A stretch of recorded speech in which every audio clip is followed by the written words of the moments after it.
Hi, this is going to be a video showing some fun things you can do with shapers and logic in the grid. And I decided to record this video because I'm making some videos right now about the Bitwig 4.2 new features, and one of the kind of overlooked features is that the shapers now have anti-aliasing. And the other videos I'm doing are more focused on sequencers, and I've done videos on sequencers in the past, so I figured I would switch it up and do a video showing synthesis using logic. So this is a waveshaper patch. I just have a sine wave running into it right now. Let me play a note just so you can hear it working, and then I'll explain it.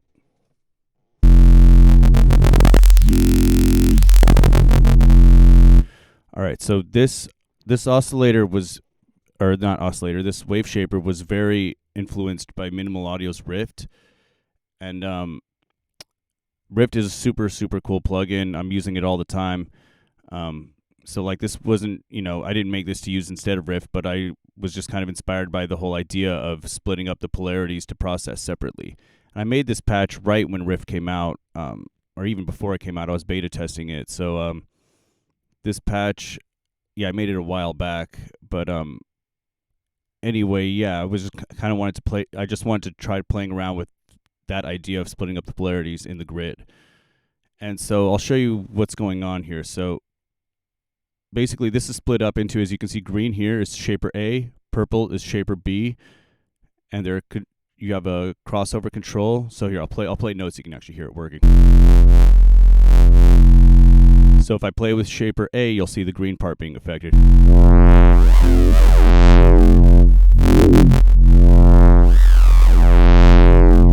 If I play with shaper B, you'll see the purple part affected.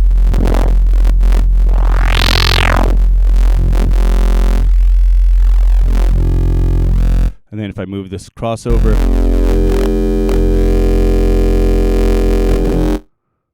and then another feature that's in here is that aside from being able to split it between positive and negative polarity, I also have the option, if we go in the middle here, where it splits it into the middle section and then the top and bottom of the polarity. So you can see now. Here, let me move so now you can see the green part now is the middle section over here, and the purple part is the top. So if you see now, if I move the green, and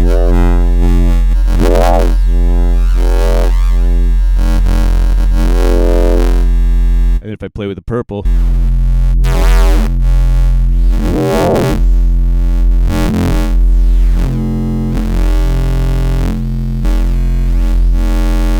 and then if I move my crossover,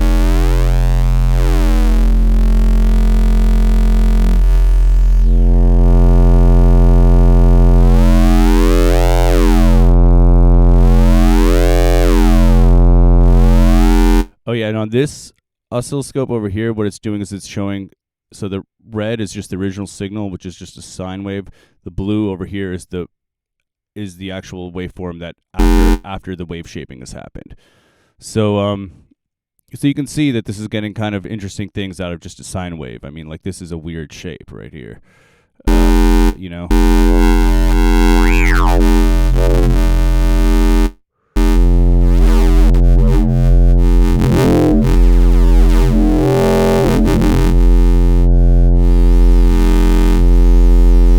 And especially, if you do something more interesting than just a sine going into it, like if I, let's say, FM this sine, or maybe even creates, let me do this. Let me FM it a little bit and create a little bit of movement by just detuning the other one. You can see you'll get some really weird looking stuff. Maybe put a little bit of shape on this.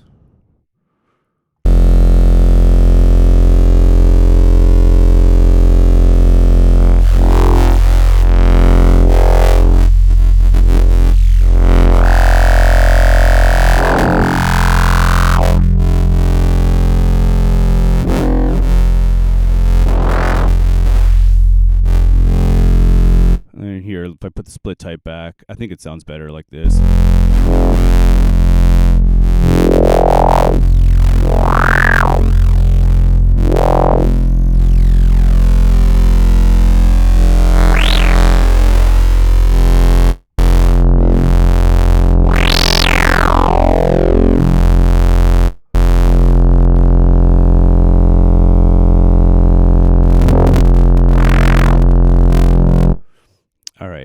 get the point. So what was I about to say? All right, so what the green and purple XYs are doing is that the green one, it's like, here, let me turn the purple one just off, basically. So the green one is going to switch between, let me put this here, between different types of shapers. So if you look over here, what it's doing, so if it's going horizontally, it's selecting between a wave folder, distortion, quantizer, and Chevy Chevin. I actually think I didn't even I forgot to even do it. That was the whole point of this, is that now you have anti-aliasing over here. I forgot to even turn it on because, yeah, it's an old patch. All right, so now we have anti-aliasing on. So anyway, if it moves horizontally, you can see it's selecting between these distortions. If it moves up, you can see it's selecting the distortion amount. If you see over here, these are being pushed up. Okay? And B is doing the exact same thing.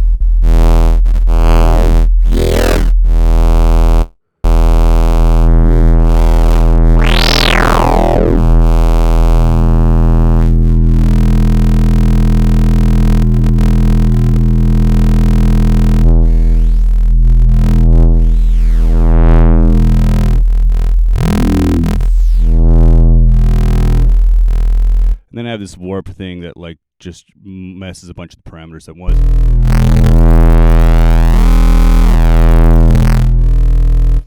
All right. Anyway, so I'll show you how to build this thing now. And the one thing though, I'm not going to show you how to do the split type. I'm just going to do it so it splits the positive and negative polarity, because this way where it splits the middle and the edges, I don't exactly remember how I did it. This is the whole setup for the splitter over here.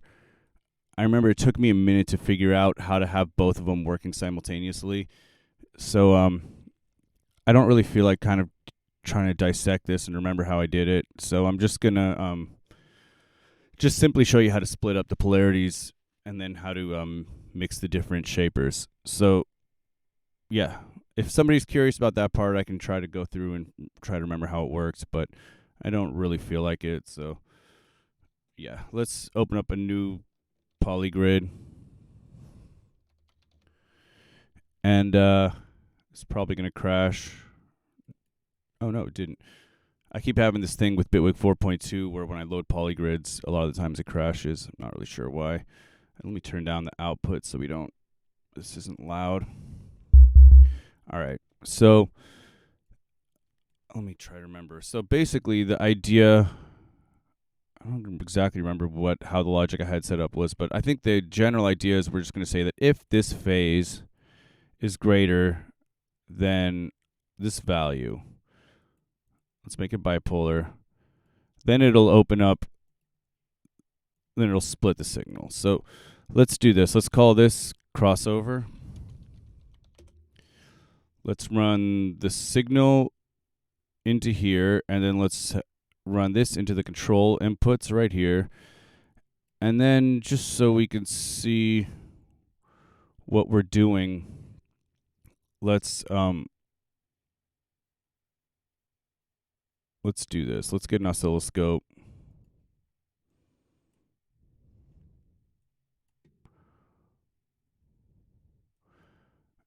And then here, just so we have different colors, let's put an attenuator here and an attenuator here. Oh shit. Put someone here. Make this one green and purple. All right, so let's run this one into here, this one into here. And so now you can see we're splitting our waveform.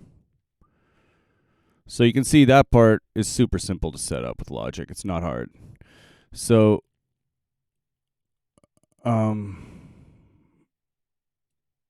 all right, so now let's get a couple mixes and merges to do the shaper setup.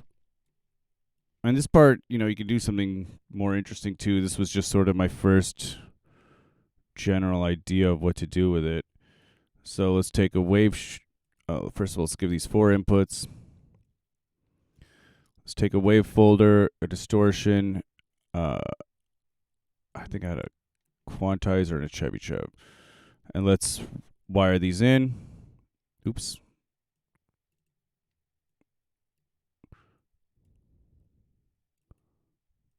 And then wire these to the inputs. Oops, I just messed that one up too. Let me run this. In case you can't see what's going on, let me just move these out so you can see I have 1, 2, 3, and 4. So that one's there, going there, that one's going here. All right, let's turn all these values down. And then let's go to level, get a value, duplicate it. Let's call this one. So I'm just going to call the two polarities A and B. So let's call this one A type. So it'll be like which distortion type. And this one will be A amount. A type will go into here. Oops, A type go into both of these. A amount, let's send to a modulator. Put these up. I don't remember if I had how exactly I had all these set up. So you might want to play with the values, but anyway, so now let's run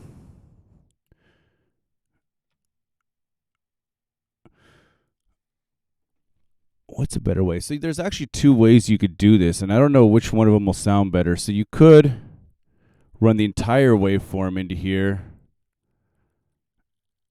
and then split them, or you could just run it after it's been split. So both ways will work. I hadn't even really thought about that, but let's just all right, let's just run it like this then. So now all right, this will be A. Let's duplicate this.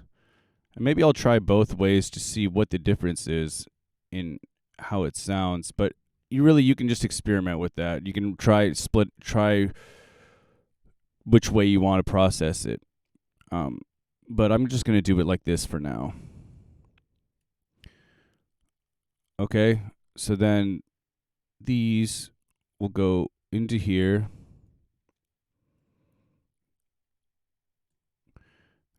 This will go into there. Now we don't need to see any of these, so we can just kind of put those off in space.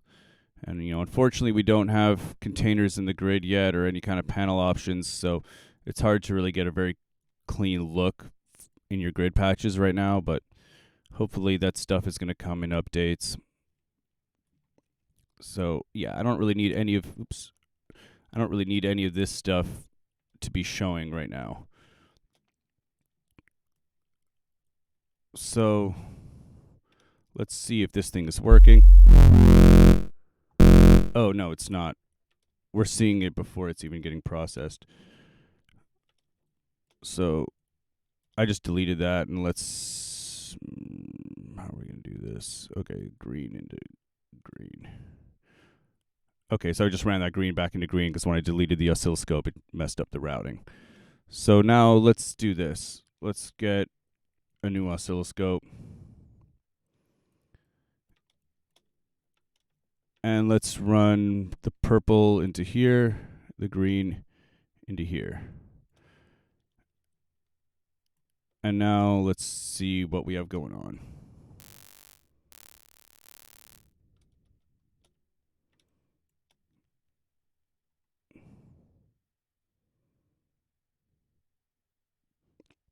Oh, I ran these the wrong way. Whoops.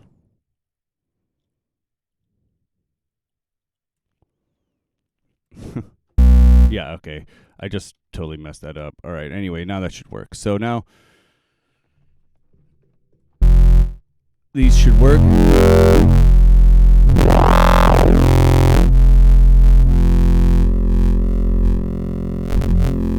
Although, you know what, there is a problem here now, is that you're actually seeing parts of the waveform that aren't being processed. Yeah, so that's not ideal for the oscilloscope. And where's our crossover amount? Here it is.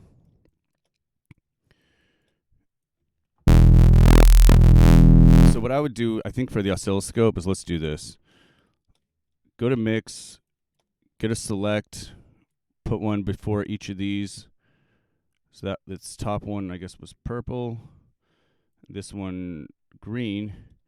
So then let's do this. Let's run the purple signal into the lower input of this one and the green signal into the higher input of this one. And then let's let the control be the logic module over here for both of these select modules. And then that way you should only see coming through into the oscilloscope which waveform is coming. Although, why are we seeing both of these?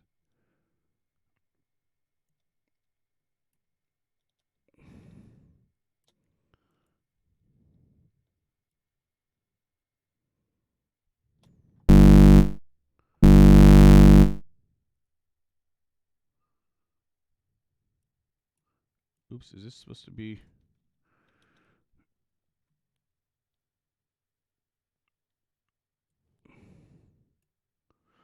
Oh, I messed up. All right. I know I keep messing these things up. That's how it should be. All right.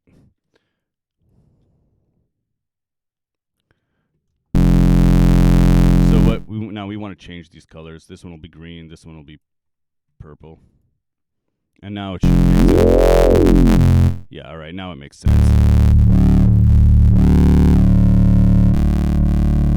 And thanks for bearing with all my mess ups. But yeah, like I said, this patch was made kind of a long time ago, so it took me a minute to remember how everything works.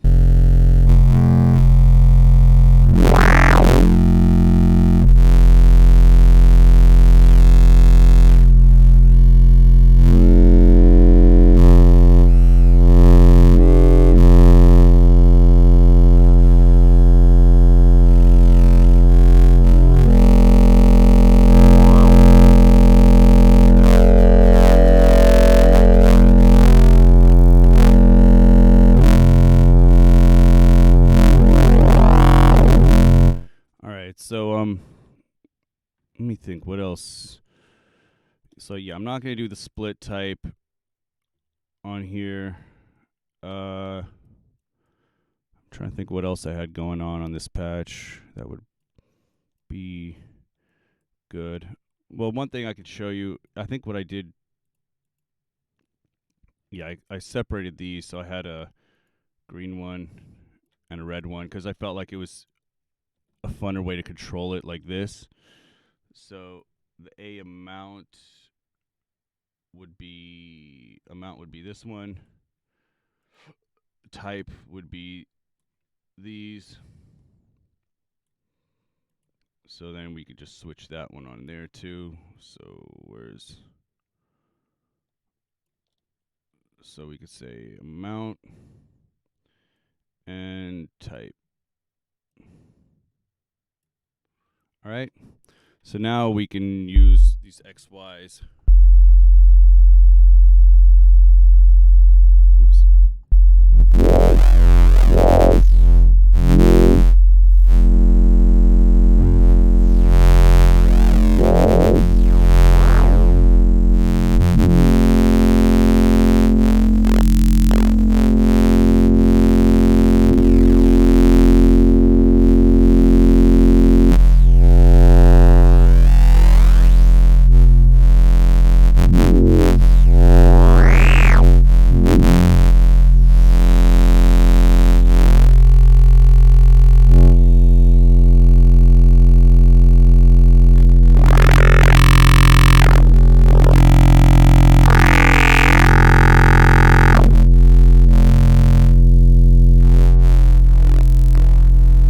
So anyway, you can see there's some fun to be had with this. And then if you want to see, the last thing I forgot I had was just if you want to see the separate waves so you can compare the original with the processed, we can just have another oscilloscope. Let's make this one, I don't know, blue. And then we can see our original versus our process signal. And then, you know, one thing that's kind of fun that I had on that other one if you want to have options for your oscilloscope for which signals you're seeing, one thing I like to do is just simply put a select before here. Now let's run it there instead. And then get a value, a button, and we could just say, call this one, let's make it red, and let's just call it,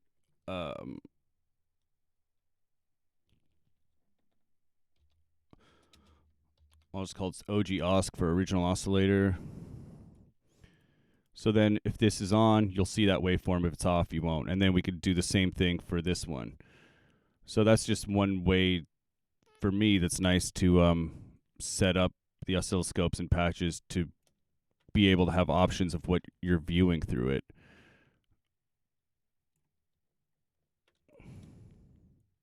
Just make this oscilloscope blue. Get a button, make this one blue, and call this one shape. Wave shape. So this will be the wave shape output.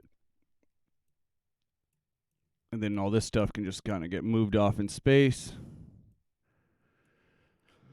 And then that gives you basically this option now. So if you really want to be able to see what's going on easily in your patch, then you can see over here, it's nice and clear that green is over here, purple's over here. This wave shape is this one, original is this one. So yeah, this just gives you nice ways to view everything.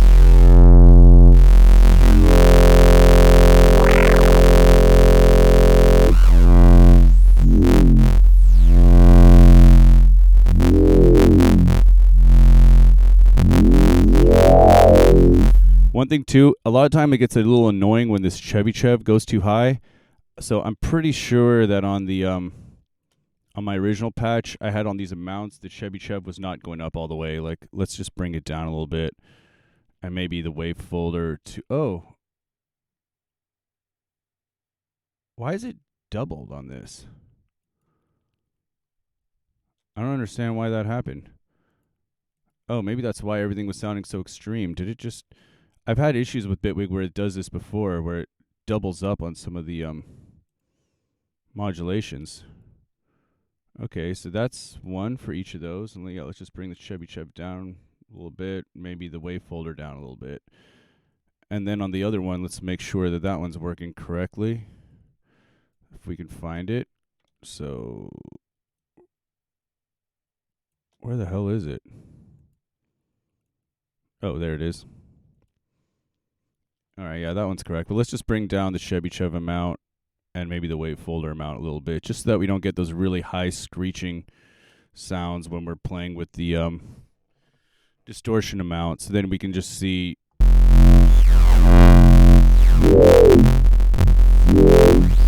See, that's a little bit more controlled.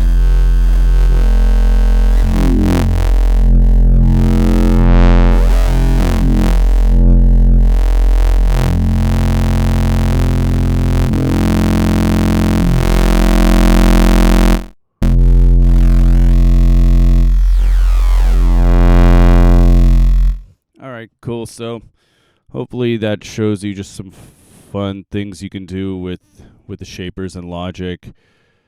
And in terms of just thinking them as not just using them, but actually like also with Logic as being able to actually split up waveforms, because most of the times that I've been using Logic, it's for like sequencers and things like that. But yeah, this is just one example of how you can actually use it for dealing with synthesis and waveforms. All right, cool. Thanks for watching. Bye.